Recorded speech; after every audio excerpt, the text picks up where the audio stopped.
going to tell you how Spider-Man came into being. It's a true story, although sometimes it's hard even for me to believe it. But we had already done the Fantastic Four and I think maybe the X-Men. I can't remember the order, but my publisher came to me and he said, Stan, I want you to come up with another superhero. So I said, okay, and I went home, and when my publisher said do something, I'd better do it because I wanted to keep my job. I thought, what can I come up with now? And the most important thing in a superhero at first is the superpower.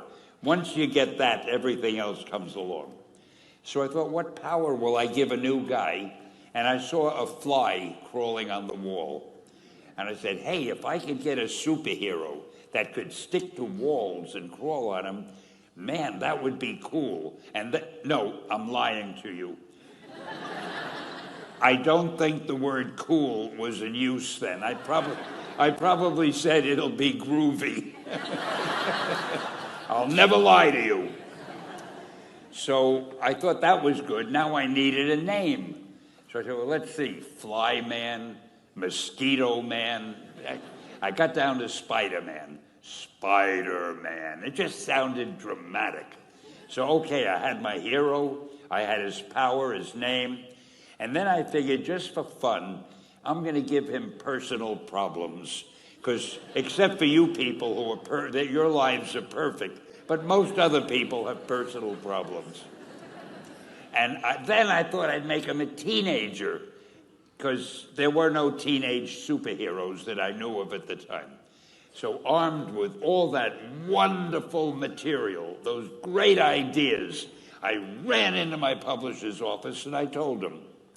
This was my reaction, the reaction he gave me. Stan, that is the worst idea I have ever heard. First of all, and he started to give me his, because he's a very logical man, very intellectual. First of all, people hate spiders, so you can't call a hero Spider-Man. You want him to be a teenager? Teenagers can only be sidekicks. And you want him to have personal problems? Stan, don't you know what a superhero is? They don't have personal problems. Well, I left the office disappointed, but obviously a much wiser man. And I couldn't get Spider-Man out of my system. So we were about to kill a magazine. I think it was called Amazing Fantasy. It wasn't selling well, and we were sending the last issue to press. When you do the last issue of a magazine, nobody cares what you put in it because the book is dying. Just to get it out of my system, I put Spider-Man in Amazing Fantasy, featured him on the cover, forgot about it. A month later, all the sales figures came in. My publisher came racing into my office. Stan, you remember that character we both loved so much, Spider-Man? He said, let's do him as a series. Now, why am I telling you this? Besides the fact that I have to kill a little time. If you have an idea that you genuinely think is good, don't let some idiot talk you out of it.